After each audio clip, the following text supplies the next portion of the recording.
अनुष्ठितात स्वधर्मे निधनम श्रेय परधर्मो भयावह।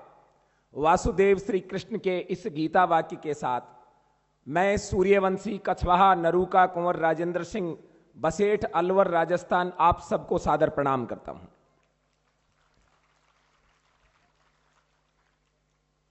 मैंने जनरल साहब का स्पीच का एक एक शब्द को समझने का प्रयास किया। जनरल साहब वो सैनिक हैं जो शरीर से भले ही 75 वर्ष के हो गए हों, लेकिन एक पुरानी कहावत है, 12 वर्ष ले कुकर जिए, 13 वर्ष ले जीवे स्यार, वर्ष 18 क्षत्रिय जीवे, आगे जीवन ने धिक्कार। अभी तक वो 18 ही वर्ष के हैं जनरल साहब।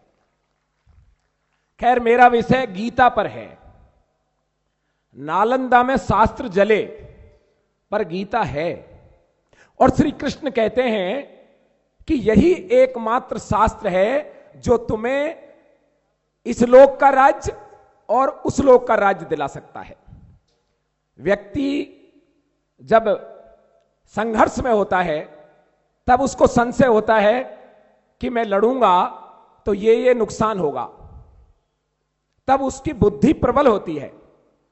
और चूंकि आप में से यूनिफॉर्म वाले हैं, मैं खुद भी सीआईएसएफ का रिटायर्ड ऑफिसर हूं, मैं भी यूनिफॉर्म से ही हूं। बुद्धि हमेशा, आज मैं पहली बार आपको बता रहा हूं, लोग आपको कहते होंगे बुद्धिमान बनो, बुद्धिमान बनो। बुद्धि बचने का रास्ता सिखाती है, बुद्धि आपको कायरता सिखाती है। आपको अंदर से प्रेरणा होनी चाहिए, आपका विवेक प्रबल होना चाहिए। और विवेक प्रबल जब होगा जब व्यक्ति, 3 तरह के कर्म होते हैं गीता के अनुसार। एक होता है कर्म, एक विकर्म और एक अकर्म। अकर्म का मतलब है डोंट्स, जो आपको नहीं करने हैं, और कर्म का मतलब है जो आपको करना है, और विकर्म का मतलब है जो आप करने या न करने की आपको जरूरत नहीं है, बल्कि आपको करना ही है, ऐसा समझकर किया जाता है। देश की रक्षा, हमारा देश भारत है और हम इसे मां की तरह मानते हैं। देश हमारी जननी भी है, इसलिए इसको माता कहते हैं। देश की रक्षा के मामले में कोई इफ एंड बट नहीं है, यह है ही नहीं कि करनी है या नहीं करनी। और मैं एक और बात बता देता हूं, भारत का प्रत्येक नागरिक सैनिक है, चाहे वो यूनिफॉर्म पहनता हो या यूनिफॉर्म नहीं पहनता हो। भारत के प्रत्येक बच्चे को भारत माता की रक्षा के लिए वैसे ही तैयार रहना चाहिए जैसे जर्मनी के अंदर लोग रहते हैं। क्योंकि आज जितना आक्रमण बॉर्डर पर है, उससे ज्यादा आक्रमण हमारे घर के भीतर है।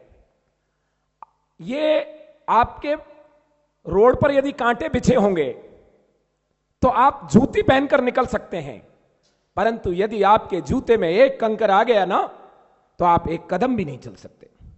मेरी मानो, जूते के अंदर आए हुए कंकर को मसल डालो, और यदि आपने यह मसल दिया तो भारत माता की ओर कोई आंख उठाकर नहीं देख पाएगा। महाराजा कूच बिहार अभी थोड़ी देर पहले बोल के गए हैं, लड़ रहे हैं किससे? उन रोहिंग्याओं से, जो आकर हमारा हक छीनते हैं, हमारे बच्चों के हक में हक बटाते हैं। इनका जो एरिया है ना, चिकन नेक, वो उनकी शरणगाई है। वो वहां आते हैं और वहां से पूरे देश में जाते हैं। देश के गद्दार उनके आधार कार्ड बना देते हैं, उनके डॉक्यूमेंट्स आपके और मेरे डॉक्यूमेंट्सों से ज्यादा सच्चे दिखाई देते हैं। हमारे बीच में जुडिशरी के भी बड़े बड़े नाम हैं, चीफ जस्टिस साहब भी हैं। तय नहीं कर पाते कि असली कौन है नकली कौन है, क्योंकि वह गद्दार इतने अच्छे प्रमाण बना देते हैं जितना असली वाले के भी नहीं होते। कौन लड़ेगा बच्चों इससे? इस भारत माता की रक्षा के लिए केवल यूनिफॉर्म पर्याप्त नहीं है। देश की संख्या 1,42,00,000 से 1,42 से ज्यादा है। क्या ये 20 लाख और रिटायर्ड सब मिलाकर 50 लाख लोग देश की रक्षा कर सकते हैं? कर तो सकते हैं, पर घर के अंदर बैठे गद्दारों की सहायता से जब वो हमारे अंदर प्रवेश करते हैं तब नहीं कर सकते। नालंदा के अंदर शास्त्र जलाए गए थे, पर उन शास्त्रों में जो लिखा था, जिस कारण से वो जलाए गए थे, वो तो परिपूर्ण हो गया। आज हमारे देश में हमारी सभ्यता बलवती नहीं है। हमारे देश के अंदर हमारी संस्कृति बलवती नहीं है। हमारे देश के अंदर वो पाश्चात्य संस्कृति इतना घर कर गई है कि आज यदि मेरा जैसा ड्रेस पहन के वाला कहीं मिल जाए तो लोग उसे जोकर समझते हैं, उसकी मजाक उड़ाते हैं। जबकि हमारी भारत का वो केसरिया बाना है जिसे पहनकर राणा प्रताप ने अकबर को ललकारा, जिसे पहनकर शिवाजी महाराज ने औरंगजेब को ललकारा। यह वो केसरिया है जिसे पहनकर सरदार भगत सिंह ने जनरल डायर को ललकारा। हमारी अपनी विदेशी संस्कृति और स्वदेशी संस्कृति में एक अंतर होता है। पालने को तो विमाता भी बच्चे को पाल सकती है, लेकिन अपनी जननी अपनी होती है। और हमारी संस्कृति हमारी अपनी सगी मां जैसी है, और बाहर की जो दूसरी संस्कृति है वो हमारी विमाता जैसी है। हम गीता का अध्ययन करें, यह अत्यंत आवश्यक है। मैं पूज्य स्वामी धर्मबंधु जी महाराज के चरणों में निवेदन करूंगा, हम जब तक वैदिक संस्कृति की स्थापना नहीं करेंगे, भारत की सीमाएं सुरक्षित नहीं रह सकती। क्योंकि जब बच्चे को मां जन्मते ही ये नहीं सुनाएगी कि माता बैण सुनावे पालने, इलान देनी आपनी मरण बढ़ाई माए, कि जो हमारी धरती है वो किसी को नहीं देनी क्योंकि ये मरने के बराबर है, तब तक हमारे बच्चों में यूनिफॉर्म को भी एक सर्विस मान लिया जाएगा और ये इसे छोड़कर आईटी के क्षेत्र में और डॉक्टर बन जाएंगे। और आज ये हो रहा है। भारतीय सेना के अधिकारियों के पद खाली पड़े क्योंकि लोग पैकेज की तरफ बढ़ रहे हैं। बंधुओं, कोई पैकेज ऑनर से बड़ा नहीं है, सम्मान से बड़ा नहीं है। जब भी एक सिपाही सामने दिखाई देता है तो आदमी का सैल्यूट करने का मन करता है, जबकि एक पैसे वाला दिखाई देता है तो कोई सैल्यूट नहीं करता। जनरल बख्शी साहब, आपके सपने के साथ मेरा भी एक सपना है। मैं बहुत दिनों से आपको सुनता हूं क्योंकि बड़े भाई सुरेश जी चौहान के चैनल पर आप अक्सर मिलते हैं। आप हथियार लेकर बॉर्डर पे तो नहीं जा सकते, लेकिन यदि आप जैसा व्यक्ति देश का रक्षा मंत्री बन गया तो पाकिस्तान, चीन तो क्या अमेरिका और रूस में भी हड़कंप मच जाएगा। आपने Saint soldier general हणूत Singh ji की बात की थी। वाकई उनकी प्रेरणा से ही मैंने यह आध्यात्मिक रास्ता अपनाया है। वो एक सैनिक भी थे और एक संत भी थे, और संत भी छोटे मोटे संत नहीं थे, इतनी उच्च श्रेणी के संत थे कि अपन इतनी बात करेंगे तो पता नहीं, कभी आप जाके देख लेना, देहरादून में उनकी समाधि है और हर सैनिक उनको सम्मान से सिर झुकाता है।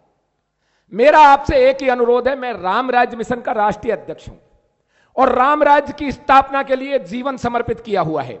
देश के अंदर जहां जहां भी हमारी संस्था के सदस्यगण हैं, हमारी टीम है, उनका एक ही मकसद है। राम राज्य का मतलब है राम जैसा राज्य।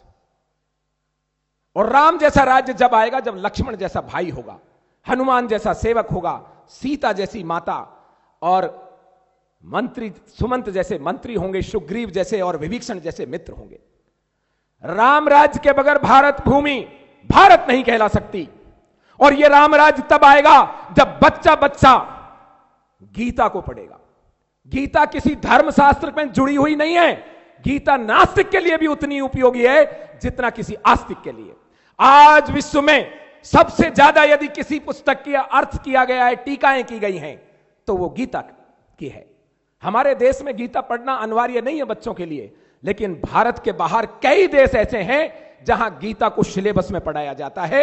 मैं अनुरोध करूंगा भारत सरकार से, क्योंकि हमारे बीच में ब्यूरोक्रेट भी टॉप बैठे हैं, जुडिशरी भी है और पॉलिटिशियन भी आएंगे, शायद रक्षा राज्य मंत्री थोड़ी बहुत देर में आने वाले हैं।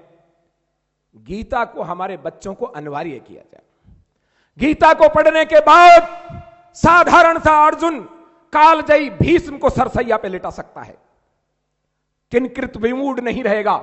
और गीता केवल एक युद्ध का ही विषय नहीं है, जीवन एक संग्राम है और इस संग्राम में गीता आपको विजय की ओर लेके जाती है। भीष्म पितामह कहते हैं युद्ध करने से पहले विचार कर लो, और जब युद्ध की ठहर जाए तो केवल विजय ही धर्म है। बहुत बड़ी सेना थी, खूब लड़ी और हार गए, इसका कोई मकसद नहीं है। आपको लगता होगा महाराणा प्रताप और शिवाजी पूजे जाते हैं, इन्होंने युद्ध हारे। नहीं भाई, इन्होंने कोई युद्ध नहीं हारा, ये अजय थे। युद्ध तो इनको कलम तराशों ने हरा दिया। अपनी कलम लिखकर लिख दिया कि हल्दी घाटी में राणा प्रताप हार गए। राणा प्रताप कल भी अजय थे, आज भी अजय हैं और आगे भी अजय रहेंगे। इस देश में एक भी पुतला अकबर का है क्या? बताइए आप, कहीं अकबर का पुतला है? और ऐसा कोई शहर है जहां राणा प्रताप का विशाल घोड़े पर चित्र नहीं होगा? अरे राणा प्रताप को छोड़िए, राणा प्रताप के घोड़े के बराबर भी अकबर की इज्जत नहीं है इस देश में। हम आज भी चेतक को प्रणाम करते हैं क्योंकि वो भी वीर गति को प्राप्त हुआ था। समय का अभाव है, मेरे साथ महाराजा कूचबिहार की फ्लाइट भी है और भी वक्तागण हैं।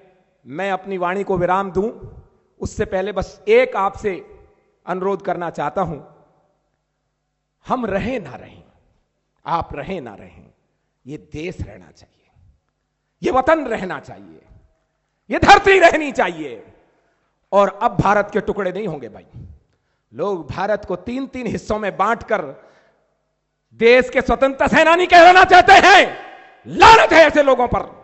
स्वतंत्रता सेनानी वो होता है जो देश को बढ़ाता है, देश के टुकड़े करके स्वतंत्रता सेनानी नहीं हुआ करते। और मेरा तो यह सपना है, भारत, अखंड भारत जब तक नहीं बनेगा हम इस धरती को नहीं छोड़ेंगे। हम स्वर्ग का भी कोई राज देगा तो नहीं जाएगा, यही लड़ेंगे। लेकिन घर घर में देशभक्ति की अलग जगानी है। और धर्म सम्राट स्वामी धर्मबंधु जी महाराज जैसे यदि इस तरीके से सानिध्य देते रहेंगे तो निश्चित रूप से यह सफल होगा। हमारे साथ स्वामी कौशल किशोर जी महाराज वृंदावन से पधारे हैं, सनातन धर्म रक्षा पीठ के अध्यक्ष हैं। और भाई राम का मंदिर तो बन गया राम की जन्मभूमि में, कृष्ण का मंदिर बनना चाहिए कि नहीं कृष्ण जन्मभूमि में? उसी के लिए मुख्य पक्षकार हैं। एक बार इनका तालियों से वंदन कर दें, बाकी आपकी व्यवस्था बनाएं। वंदे वंदे भारत माता की, भारत माता की, भारत माता की, सत्य सनातन धर्म की।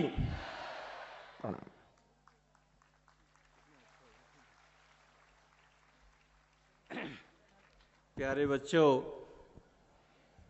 इस पृथ्वी का